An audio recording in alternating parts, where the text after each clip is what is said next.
Hello' everyone, আজি আমি 2 digit number multiplication কেনেকৈ কৰে সেইটো চাম।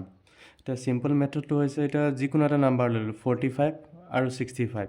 এতিয়া 5 5 জাৰ 24 5 হাতত থাকিলে 2, 5 4 জাৰ 20, 20 প্লাছ 2 ইকুৱেল টু 22। এতিয়া 6 5 জাৰ 30 0 হাতত থাকিল 3, 6 4 জাৰ 24, 24 প্লাছ 3 27। এতিয়া প্লাছ কৰিলোঁ 5 5 আহিলে 2 plus 0 equal to 2, 2 plus 7 equal to 9, 2 আহিলে হ'ল। তো ছেকেণ্ড আৰু এটা এক্সাম্পল ল'লোঁ আমি 23 × 79, 3 9 জাৰ 27, 7 2 গ'ল, 9 2 জাৰ 18, 18 প্লাছ 2 কিমান হ'ব 20 লিখিলোঁ। এতিয়া কাৰ লগত মাল্টিপ্লাই হ'ব 7 9ৰ লগত যিহেতু হ'ল, এতিয়া কিহৰ লগত থাকিল 7ৰ লগত।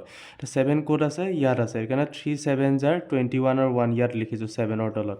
হাতত থাকিল আকৌ 2, 7 2 জাৰ 14, 14 প্লাছ 2 ইকুৱেল টু 16। এতিয়া আমি কি কৰিম, এইটো প্লাছ 7 আহিলে 0 plus 1 equal to 1, 2 plus 6 equal to 8, 1 আহিলে।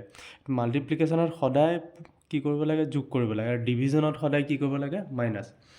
এতিয়া আমি 2 ডিজিট নাম্বাৰৰ এটা শ্বৰ্টকাট মেথড চাম মাল্টিপ্লিকেশ্যনৰ। একদম চিম্পল হয়। 5 5 জাৰ 25ৰ 5 হাতত থাকিলে 2। এতিয়া 5 4 জাৰ 20, 5 6 জাৰ 30। এতিয়া প্লাছ কৰিলোঁ 20 প্লাছ 30 ইকুৱেল 50, হাতত কিমান আছিলে 2। এতিয়া 50 প্লাছ 2 ইকুৱেল টু 52 লিখিলোঁ, হাতত আকৌ কিমান থাকিলে 5। এতিয়া ছাইডৰ ছেকেণ্ড ডিজিট নাম্বাৰ দুটা মাল্টিপ্লাই কৰা, 6 × 4 ইকুৱেল টু 24, 24 প্লাছ 5 ইকুৱেল 29। চাওক দুইটা একে ওলাইছে।